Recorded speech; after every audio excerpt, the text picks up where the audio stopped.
Admiral Jinho Park walked through the massive corridors of Harmony Prime Station. His black uniform carried the bright blue patch of the Human Alliance on his shoulder. Today was supposed to be the most important day in human history. After 30 years of small wars and border fights, the galaxy was finally ready for peace. The station buzzed with activity. Aliens from 3 major powers had come to sign the Galactic Cooperation Treaty. The Vorthak looked like walking crystals that sang when they moved. The Kelhari were giant insects with 6 arms and clicking sounds for language. The Nexari appeared as floating balls of blue energy that spoke through machines. Jinho felt proud as he entered the main hall. Thousands of beings filled the space. Human reporters stood next to alien journalists. Everyone seemed excited about this new era of friendship between species. Dr. Hana Kim stood near the science section, talking with a Kelhari researcher named Kliksar. She smiled as the alien showed her data about their homeworld's biology. Hana had spent 5 years learning Kelhari language. She wanted to help both species understand each other better. The peace treaty will let us share so much knowledge, Hana told Kliksar. Human medicine could help your people live longer. Your technology could help us explore new worlds. Kliksar's large black eyes reflected the station lights. Yes, Dr. Kim. My people are very interested in human healing methods. We have many sick children on our colony worlds. Ambassador Minho Lee worked in another part of the station.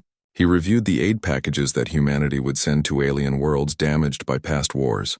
The numbers were huge, enough food to feed 10 billion aliens for a year. Medical supplies and terraforming equipment to fix broken planets. Sir, the Nexari representative wants to thank you personally, said his assistant. They say human generosity will save millions of their people. Minho nodded. This was what he had worked for his whole life. He believed that kindness could build bridges between any species, no matter how different they looked or thought. Captain Wu Xin stood on the observation deck of his ship, New Seoul.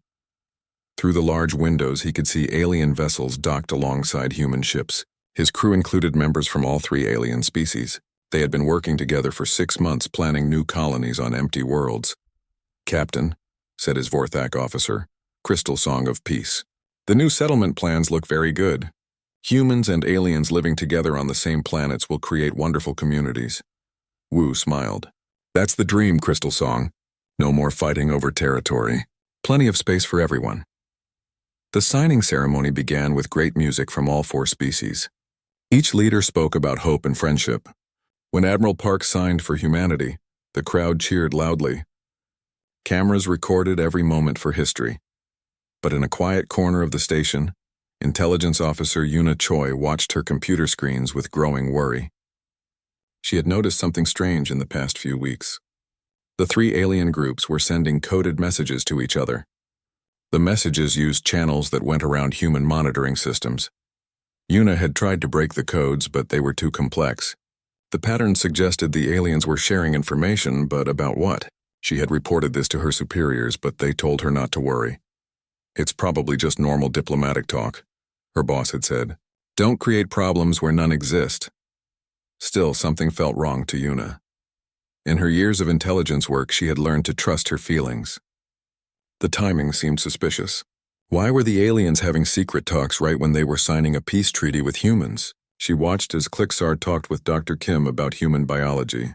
The questions seemed innocent enough, but Kliksar asked very specific things about human immune systems and genetic structures.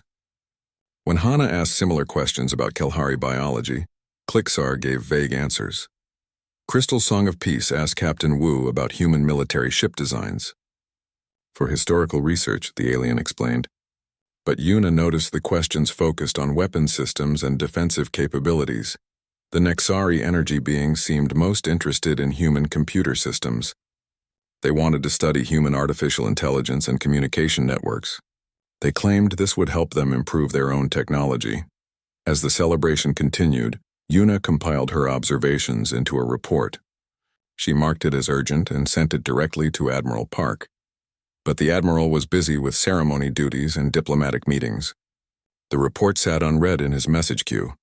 Meanwhile, the alien leaders held their own private meeting in a secured section of the station. If Yuna could have listened, she would have heard very different conversations than the public speeches about peace and friendship. The treaty signing ended with fireworks and music. Humans celebrated in the streets of Earth and her colonies. The news reports called it humanity's greatest diplomatic victory.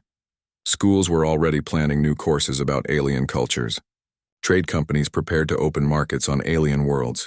Dr. Kim made plans to visit Kelhari research facilities. She packed her best medical equipment and research data. Ambassador Lee organized the first aid shipments to alien worlds. The packages included humanity's most advanced technology and supplies. Captain Wu prepared for the joint colonization mission. His mixed crew would establish the first truly integrated settlement on a planet called New Harmony. It would be proof that different species could live and work together. Admiral Park returned to his flagship feeling proud of what humanity had accomplished. The military could finally focus on exploration instead of defense. Human ships could travel freely through alien space. The galaxy seemed full of possibilities. Only Yuna remained troubled. She kept studying the alien communication patterns, trying to understand what was hidden beneath the friendly surface. Her computer showed increasing message traffic between alien worlds, all of it encrypted and routed away from human observation. Late that night, as the celebration wound down, she sent one more urgent message to her superiors. This time she marked it with the highest priority codes. But even she could not imagine the terrible truth hidden behind the aliens' smiling faces. The next morning, the first joint human-alien missions launched toward their destinations. They carried humanity's trust, technology, and hopes for the future. None of them knew they were flying into the most elaborate trap in galactic history. 6 months had passed since the Great Treaty signing. Captain Tae Han commanded the battlecruiser, Busan's Pride, on routine patrol near the Kepler 442 system. His crew was relaxed, enjoying the peaceful times. No one expected trouble in what had become the safest region of human space. "Captain, we're getting a distress signal," reported Communications Officer Yuki Nam. Her voice carried confusion. "It's coming from New Harmony colony." Tae frowned. New Harmony was supposed to be the model colony. Humans and aliens living together in perfect cooperation. Captain Wu had established it just 4 months ago. "What kind of distress?" "Emergency beacon, sir. Code red. No voice contact." Tae ordered his ship to jump to New Harmony immediately. The trip took 3 hours through hyperspace. When they emerged near the planet, the crew fell silent in horror. New Harmony was burning. From space, they could see massive fires across the main continent. The orbital stations hung dead and dark. Debris floated everywhere, pieces of buildings, vehicles, and things Tae did not want to identify. "Sir, I'm reading no life signs from the main settlement," reported scanner operator Jin Lee. His hands shook as he checked his instruments again. Population was 1.7 million, now showing 0. Tae felt ice in his stomach. "Send a landing team. Full combat gear." The landing team found a scene from nightmares. The city center had been destroyed by energy weapons that turned buildings into glass. Residential areas showed signs of biological weapons, bodies that had died in agony from unknown diseases. The alien sections of the colony were completely empty. Not one alien body was found anywhere. While Busan's Pride investigated New Harmony, similar discoveries were happening across human space. 17 colonies attacked at the same time. All showed the same pattern: complete destruction of human areas, mysterious disappearance of all aliens. The attacks had been perfectly coordinated. Alien forces had struck during shift changes when most humans were away from defensive positions. They knew exactly where to hit power plants, communication centers, and orbital defenses. Someone had given them detailed intelligence about every target. Back on Earth, Dr. Hana Kim was working late in her laboratory when the first reports arrived. She watched the news broadcasts in growing horror. These were colonies she had helped plan. Some of the dead humans were her former students, but something else bothered her. She looked at her research data from the past 6 months, all the biological samples that Klixar and other Kelhari scientists had requested. They had asked for detailed information about human immune systems, genetic structures, and cellular biology. Hana accessed her secured files and compared the requests with the attack reports. Her blood turned cold. The biological weapons used on the colonies targeted exactly the same human, genetic markers that the Kelhari had been studying. "They used my research to kill our people," she whispered to her empty lab. Ambassador Minho Lee was in his office reviewing aid shipment records when Admiral Park called him. The Admiral's face on the screen looked 10 years older than it had that morning. Minho, I need you to check something. All the aid we sent to alien worlds, where did it actually go? Minho spent the next 4 hours tracing financial records and shipping manifests. What he found made him sick. The medical supplies had been converted into biological weapons. The terraforming equipment had been used to build military bases. The food shipments had fed alien armies while they planned their attack. Sir, Minho reported back to Admiral Park, they didn't just steal our aid. They used our generosity to fund this massacre. Intelligence Officer Yuna Choi finally got permission to break the alien communication codes. Working with the best computer experts in human space, she cracked the encryption after 18 hours of continuous work. The decoded messages revealed the full scope of the deception. The 3 alien coalitions had been planning this attack since before the peace treaty was signed. Every friendly meeting, every cultural exchange, every joint research project had been an intelligence operation. The aliens had studied human psychology and identified what they called the kindness weakness. They believed humans were too trusting and generous to be effective warriors. The peace treaty was designed to make humans even more vulnerable by encouraging them to share their technology and lower their defenses. But the worst discovery came in the final set of messages. The aliens had deliberately targeted colonies with the largest populations of human children. They viewed young humans as the greatest long-term threat to alien dominance in the galaxy. They murdered children on purpose, Yuna reported to the Emergency War Council, not as collateral damage. As primary targets, the galactic news networks were already spinning the story. Alien reporters claimed that humans had been secretly building weapons and planning to conquer the galaxy. The attacks were described as necessary self-defense against human aggression. Other species that had remained neutral during the peace process began to distance themselves from humanity. Trade agreements were canceled. Diplomatic missions were recalled. The galaxy was choosing sides, and humanity stood alone.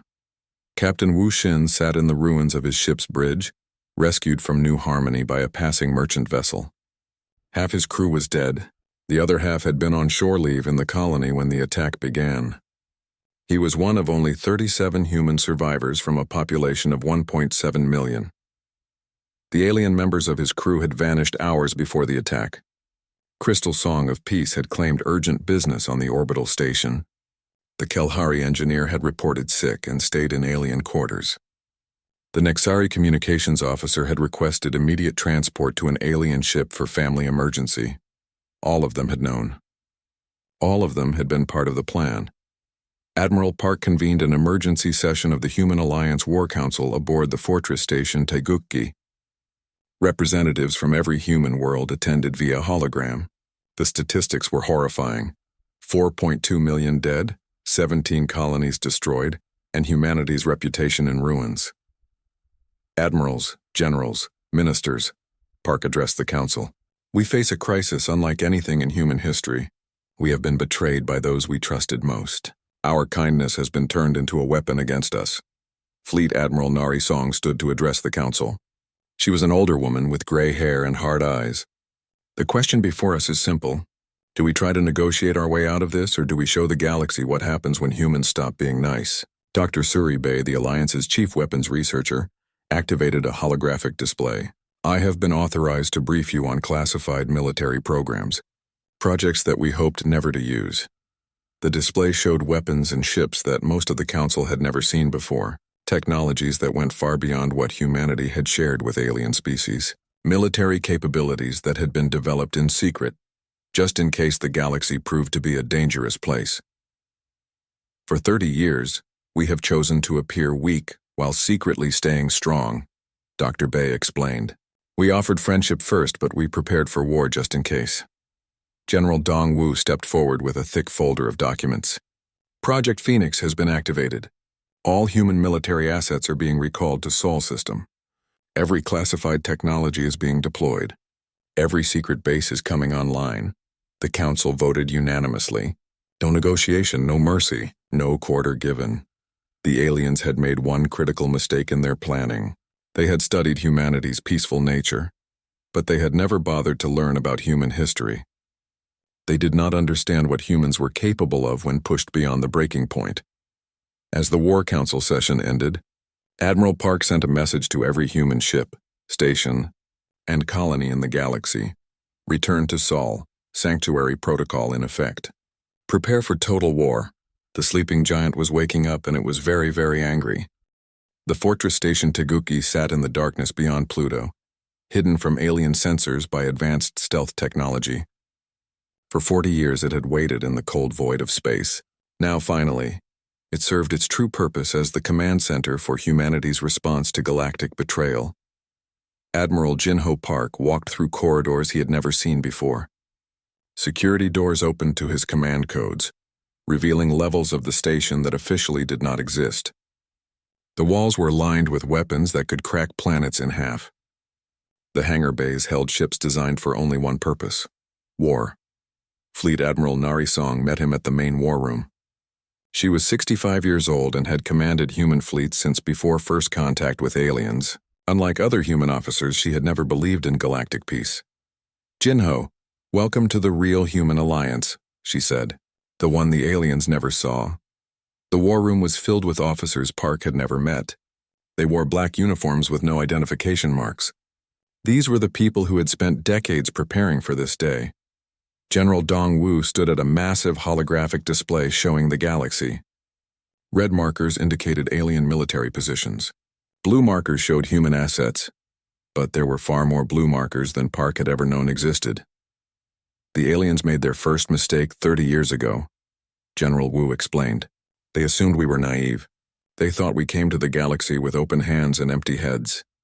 He touched the display, and hidden human bases appeared throughout the galaxy. Secret shipyards, weapons research facilities, spy networks, intelligence stations that had been watching alien movements for decades. "We learned from Earth's history," the general continued. "Every time humans tried to be peaceful, someone else tried to destroy us. We decided that in space we would hope for the best but prepare for the worst." Dr. Suribei stepped forward with a datapad. She was a small woman with intelligent eyes and hands that never stopped moving. The aliens studied our exploration ships and colony vessels. They thought that was our entire military capability. They never saw the real warships. She activated another display showing ship designs that looked nothing like the peaceful vessels aliens had observed. These were Predator ships, long, black, and covered with weapons. They had names like Death Shadow, Void Hunter, and Planet Breaker. "We have been building these for 40 years, Dr. Bay said. Hidden shipyards in the Oort cloud. Construction facilities in deep space. The aliens counted our visible fleet and thought they outnumbered us 30-1. They were wrong." Captain Yuki Nam, recently promoted from communications officer, presented the intelligence report.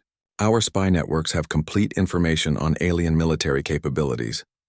We know their weaknesses, their supply lines, their command structures. They know almost nothing about us." The true scope of human preparation became clear. While diplomats had negotiated treaties, intelligence officers had mapped every alien facility. While scientists had shared medical knowledge, weapons researchers had developed viruses that could target alien biology. While explorers had appeared peaceful and trusting, the military had prepared for total war. "The aliens made their second mistake 6 months ago," Admiral Park said. "They thought killing our children would break our spirit. Instead, they gave us moral justification for what we're about to do." Dr. Hana Kim entered the war room carrying classified research files. She looked different now, harder, colder. The woman who had wanted to help alien children was gone. In her place stood someone who understood that mercy had limits. "I've weaponized every biological sample the Kelhari gave me," she reported. "Their immune systems have 17 major vulnerabilities. I can target their larvae, their adults, or both. The Vorthak crystal structures can be shattered by specific sound frequencies," added Dr. Bay. "We've known this for 20 years. The Nexari energy beings require technological support to maintain physical form. Disrupt their machines and they die." General Wu pulled up military deployment plans. "Operation Hammerfall begins in 72 hours. Every human civilian will be evacuated from alien space. Every piece of human technology will be destroyed or recalled. We will not leave the aliens anything they can use against us." The plan was more comprehensive than anyone had imagined. Human merchant ships throughout the galaxy carried secret military equipment. Colony supply ships had hidden weapon systems. Even civilian research stations had emergency protocols that could turn them into military bases. But first, Admiral Park said, we send a message. The message went out on all galactic frequencies. Every species in the galaxy heard Admiral Park's words. The human alliance hereby terminates all treaties, trade agreements, and diplomatic relations with the Vorthak Collective, Kelhari Swarm, and Nexari Federation. Any alien vessel found in human space will be destroyed without warning. Any alien world that supports our enemies will be considered a legitimate military target. The galaxy's response was swift. Alien leaders laughed at human threats. News networks mocked humanity's desperate bluster. Military analysts calculated that humans could not possibly win against the combined alien fleets. They were about to learn how wrong they were. Captain Wu. Shin stood on the bridge of the new heavy battleship Soul Vengeance. His old ship had been an exploration vessel with light weapons for protection against pirates. This ship was built to crack worlds in half. Every surface was covered with weapons. Every system was designed for killing. Sir, all human civilians have been evacuated from Sector 7, reported his weapons officer. Permission to begin Operation Cleansing Fire? Wu thought about New Harmony, about the children who had died in the colony schools, about the families who had trusted alien neighbors right up until the moment those neighbors murdered them. Permission granted. Show them what happens when humans stop playing nice. Intelligence Officer Yuna Choi worked from a command center hidden inside an asteroid. Her job was to coordinate the intelligence war that would precede the shooting war. Alien communication networks would fail. Their spy satellites would go blind. Their military leaders would find their most secret plans broadcast on public news channels. The aliens think they know us because they watched us for 6 months, she told her team. We've been watching them for 30 years. Time to show them the difference. Dr. Suribei made final preparations in her weapons laboratory. Nanite swarms that could distinguish between human and alien biology. Computer viruses that would turn alien technology against itself. Psychological warfare programs designed to break alien morale. They wanted to see human monsters, she said to her reflection in the laboratory window. We'll give them nightmares for 1,000 years. The alien fleets moved toward human space expecting easy victory. Their leaders planned victory celebrations. Their soldiers bragged about how quickly they would finish off the remaining humans. None of them noticed the black shapes moving in the darkness between stars. Ships that had been built in secret, crewed by people the galaxy had never seen, carrying weapons that would redefine the meaning of war. Fleet Admiral Nari Song stood on the bridge of the super dreadnought Incheon Rising and watched alien fleets approach on her display screens. For 40 years she had waited for this moment. The galaxy had finally pushed humanity too far. All ships, this is Admiral Song, she broadcast to the hidden human fleet. The enemy comes to us with confidence. They think they know what humans are capable of. Today we teach them the truth. The sleeping giant was fully awake now, and it was time for the galaxy to learn what human anger could accomplish when it had no limits and no mercy. The first phase of humanity's response came without warning. Captain Rena Park commanded the stealth destroyer Gwangju, as it materialized inside Kelhari space like a ghost made of metal and death. Her ship used technology that the aliens had never seen, phase shifting that allowed movement through normal space without detection. Target acquired, reported her tactical officer. Kelhari High Command Center, planet Kelhar Secondary. Rena studied the target on her screen. This was where the orders had come from to massacre human children on New Harmony. The massive fortress held 3 million Kelhari military officers and their families. Fire, she ordered. The Gwangju's main weapon was a gravity cannon that could tear matter apart at the atomic level. The Kelhari fortress simply ceased to exist, along with everything in a 5-kilometer radius. No explosion, no debris field, just empty space where a military complex had stood moments before. Jump to next target, Rena commanded. We have 17 more command centers to visit today. Across the galaxy, similar strikes happened simultaneously. Every Kelhari leader who had planned the colony attacks died in their own headquarters. Every Vorthak crystal singer who had approved the operation found their harmonic cities shattered by weapons that turned their own sound-based technology against them. Every Nexari energy being who had voted for genocide discovered that their life support systems had been turned into execution devices. The aliens had expected human ships to fight like the exploration vessels they had. observed long-range weapons, defensive tactics, and attempts to minimize casualties. Instead, they faced something that had never existed in galactic warfare: humans who had abandoned all restraint. Fleet Admiral Nari Song commanded the super dreadnought Incheon Rising as it led humanity's main battle fleet toward the Vorthak home system. Her ship was 15 kilometers long and carried enough firepower to destroy small moons. The Vorthak had never seen anything like it because humanity had kept these ships hidden until now. "Admiral, the Vorthak defense fleet is moving to intercept," reported her communications officer. 300 ships. They're demanding we surrender." Nari smiled coldly. "Tell them they can surrender to us. They have 30 seconds to decide." The Vorthak response was predictable. They opened fire with everything they had. Their crystal ships created beautiful patterns of colored energy that had terrified other species for centuries.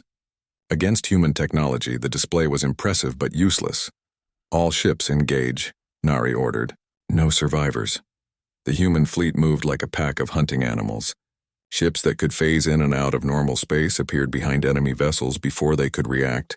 Weapons that manipulated gravity crushed alien ships like tin cans.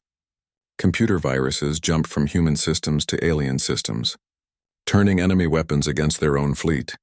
In 30 minutes, 300 Vorthak ships became 300 expanding clouds of debris. Captain Taihan commanded Busan's Pride as it led a smaller task force to alien supply worlds. These planets fed the military forces that had murdered human civilians. Now they would learn what starvation felt like. "Orbital bombardment complete," reported his weapons officer. "All agricultural facilities destroyed. Food processing plants eliminated. Water purification systems offline." Tay watched the planet below through his ship's cameras. Massive fires burned where alien cities had stood. The sky was dark with smoke from destroyed infrastructure. "Move to the next target. 27 more worlds need our attention." This was the new human way of war. They did not try to capture territory or negotiate terms. They simply destroyed everything that supported their enemy's ability to fight. Food production, manufacturing, communications, transportation. All of it became legitimate targets, Dr. Hana. Kim worked from her laboratory, aboard the medical ship Soul Mercy. The ship's name was ironic. It carried the most advanced biological weapons ever created. Diseases designed specifically for alien biology, nanits that could reprogram alien genetics, and viruses that turned alien immune systems against themselves. Deployment successful on Kelhari Colony 7 through 15, she reported to Admiral Park. Estimated casualties will reach 90% within 6 months. Hana felt no guilt about her work.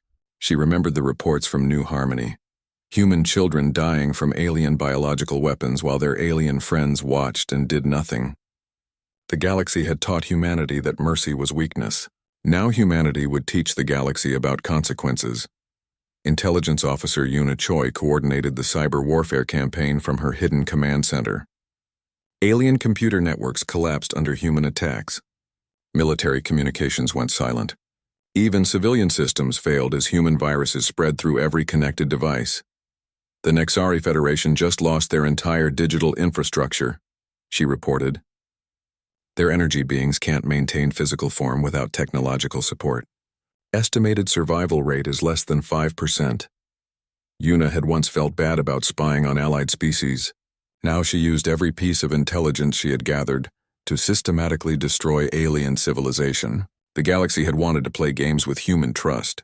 Now they would learn why trust, once broken, could never be repaired. The alien response was exactly what humans had expected: desperate attempts to negotiate, followed by increasingly frantic military attacks, followed by complete panic as their forces were systematically eliminated. "The Vorthak Collective is requesting immediate ceasefire negotiations," reported Admiral Park's communications officer. "Tell them we'll consider it," Park replied, "after we finish destroying their military capability." "Sir, the Kelhari swarm is offering full reparations for the colony attacks." "Noted. File it under too late." "Admiral, the Nexari Federation says they were forced to participate by the other two powers." "Interesting. Add them to the target list anyway."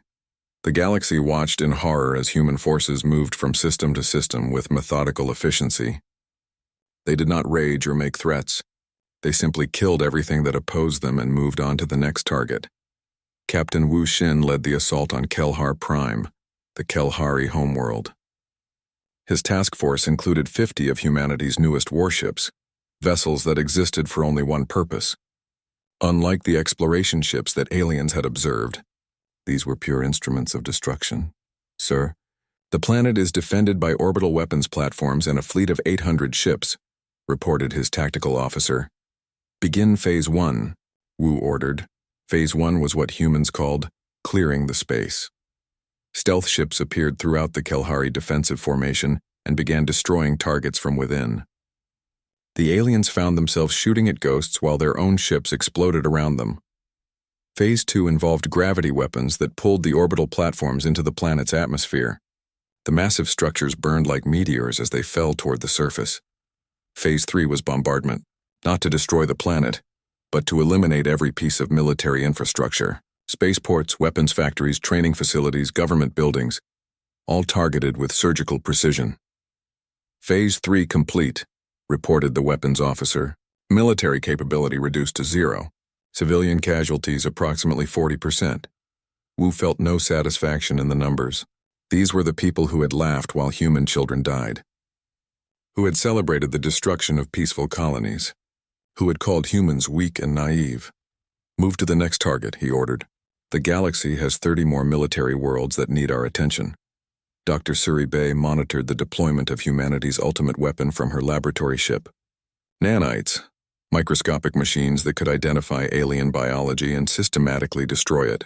Unlike biological weapons that killed quickly, the nanites worked slowly, giving aliens time to understand what was happening to them. Nanite deployment successful in 47 star systems, she reported. Estimated alien casualties will reach critical levels within 1 year. The nanites had one special feature that Dr. Bay was particularly proud of. They were programmed to leave alien children alive, but sterile. The galaxy would remember what happened when humans were betrayed, but they would have no new generations to continue the cycle of violence. As human forces continued their systematic destruction of alien military power, neutral species throughout the galaxy began to understand what they were witnessing. This was not conquest or expansion. This was extermination. The complete removal of alien military capability and most of their population.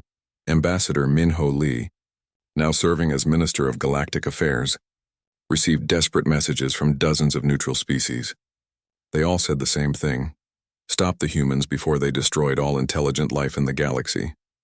Tell them, Min-Ho replied to each message, that humanity is simply applying the standards that our enemies established. They taught us that peace was weakness and mercy was foolishness. We are grateful for the education. The galaxy was learning that humans had one advantage that no other species possessed: the ability to be completely ruthless while remaining completely calm. They did not kill in anger or passion. They killed because it was necessary, and they did it with the same efficiency they brought to every other task. The alien powers that had seemed so strong 6 months ago were now broken and dying. Their fleets were destroyed, their worlds were burning, and 6 months after the galaxy had learned to fear humanity, Admiral Jin-Ho Park stood on the bridge of Incheon Rising as it entered orbit around Kelhar Prime. The planet that had once boasted 12 billion inhabitants now showed massive ecological collapse. Brown patches spread across continents that had once been green. The night side of the planet showed few lights. Most cities were dark and silent. Sir, we're receiving broadcasts from the surface, reported Communications Officer Jin Lee. Multiple frequencies. All begging for mercy, Park nodded. Put the main signal through. The voice that came through the speakers was broken and desperate. It belonged to Kliksar, the same Kelhari scientist who had worked with Dr. Hana Kim during the False Peace. Now he spoke for what remained of his species. Please, Admiral Park, we surrender completely, unconditionally. Our children are dying. Our worlds are poisoned. We understand now that we made a terrible mistake. Park studied the tactical display. Kelhar Prime still held 2 billion Kelhari, but their military was completely destroyed. The bioweapons that Dr. Kim had developed were working exactly as designed.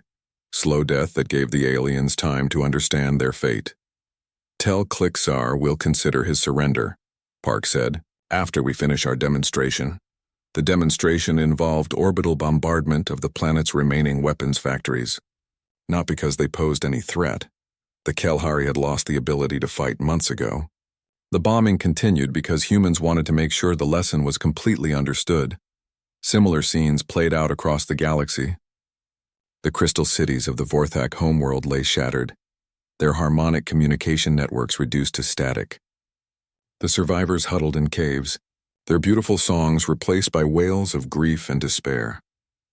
The Nexari, Federation's energy matrix stations, flickered and died one by one as human cyber warfare units systematically destroyed their digital infrastructure. Billions of energy beings found themselves unable to maintain physical form, fading away into nothingness as their technology failed.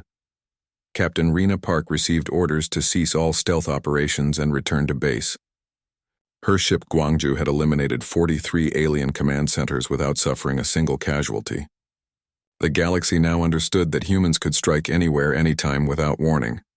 Mission accomplished, she reported to Fleet Command. All enemy leadership eliminated. Remaining aliens have no command structure. Fleet Admiral Nari Song reviewed the strategic situation from her flagship.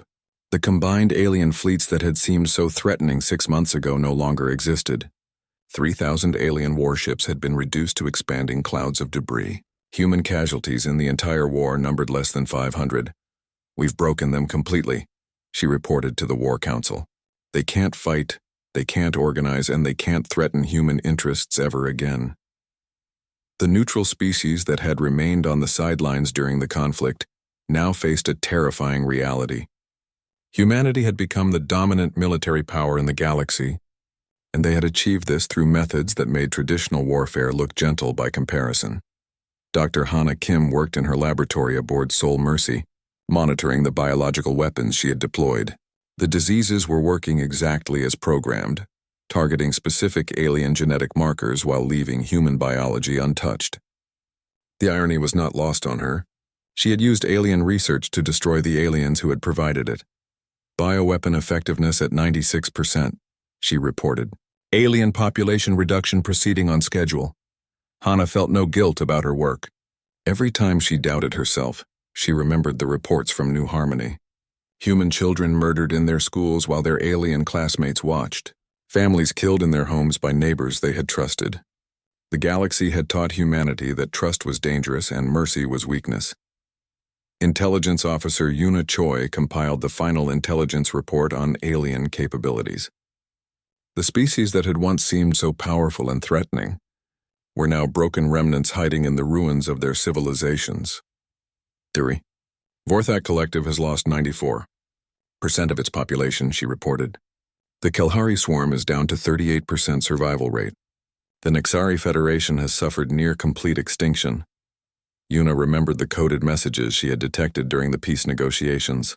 If only her superiors had listened then, maybe the war could have been prevented. But the galaxy had chosen to teach humanity through violence and betrayal. Now they were learning what humans could accomplish when they stopped trying to be civilized. The desperate pleas for mercy came from every corner of alien space. Former military leaders who had planned the colony massacres now begged for food shipments. Alien scientists who had developed anti-human bioweapons now pleaded for medical aid. Political leaders who had celebrated human deaths now offered complete submission to human authority. Captain Wu Xin commanded the human fleet that blockaded the surviving alien worlds. His ships prevented any movement between systems, cutting off trade and communication. The aliens were learning what isolation felt like, the same isolation they had tried to impose on humanity. Sir, the Vorthak are offering to share their crystal-growing technology in exchange for food shipments, reported his communications officer. Noted, Wu replied. File it with the other offers. The aliens had once seen humans as weak because they were generous. Now they discovered that generosity could be withdrawn as easily as it had been given. The galaxy would receive no aid from humanity until humanity decided they had suffered enough. Dr. Suri Bay monitored the nanite swarms from her laboratory ship. The microscopic machines continued their slow work throughout alien space, systematically reducing alien populations while leaving their infrastructure mostly intact. This was not random destruction. It was calculated punishment designed to leave the aliens alive but powerless. Nanite deployment 99% effective, she reported. Alien military-age population reduced to negligible levels. Reproductive capability eliminated in 78% of survivors. The nanites had one final programmed function that would activate in exactly 1 year. They would self-destruct, ending the plague but leaving the aliens permanently changed. The galaxy would remember this lesson for generations to come. Admiral Park received a special communication from the Galactic Senate, the same organization that had turned against humanity after the peace treaty betrayal. The message came from the Altarian Chancellor, a species that had remained carefully neutral during the conflict. Admiral Park, the Galactic Senate requests immediate negotiations to end this conflict. The destruction of 3 major species threatens the stability of galactic civilization. Park's response was broadcast on all frequencies, so every species in the galaxy could hear it. The Human Alliance recognizes no authority except its own. The Galactic Senate sided with our enemies when they needed to choose. Now they can live with the consequences of their choice. The truth was that humanity no longer needed the galaxy's approval for anything. Human technology had proven superior to alien science. Human military doctrine had proven more effective than alien strategy. Human determination had proven stronger than alien unity. Minister Minho Lee, formerly Ambassador Lee, prepared humanity's final terms from his office on the rebuilt Harmony Prime Station. The same place where the peace treaty had been signed was now the center of human galactic administration. Dr. Kim, please join me for the final broadcast, he requested. Dr. Hana Kim entered the communications center, where cameras were prepared to transmit across the galaxy. She had been chosen to deliver humanity's ultimatum, because the aliens remembered her as the kind scientist who had wanted to help their children. Now she would speak for a humanity that no longer believed in alien promises. The broadcast began with images of the destroyed colonies. 4.2 million dead humans, including 1.8 million children. 17 worlds reduced to radioactive wasteland. Families murdered by neighbors they had trusted. People of the galaxy, Dr. Kim began. You taught us that peace was a lie. You showed us that mercy was weakness. You demonstrated that in this galaxy only strength matters. We are grateful for these lessons. Her voice remained calm and professional, which made her words even more terrifying to the aliens listening. This was not the rage of an angry species. This was the cold calculation of humans who had learned to think like their enemies. The Human Alliance will accept nothing less than unconditional surrender. Your military forces will be dissolved. Your weapons technology will be destroyed. Your children will learn human languages and human history. You will rebuild what you destroyed, and you will remember forever the price of deceiving humanity. The terms were harsh but simple. The surviving aliens would become clients of humanity, dependent on human protection and subject to human authority. They would serve as an example to any future species that might consider betraying human trust. We offered you partnership. You chose war. We offered you mercy. You chose genocide. Now you will live with the consequences of your choices. Captain. Wushin oversaw the establishment of the first human governorate on Kelhar Prime. The planet that had once been the center of an interstellar empire was now administered by a human colonial office. Alien survivors lined up for food rations distributed by the same species.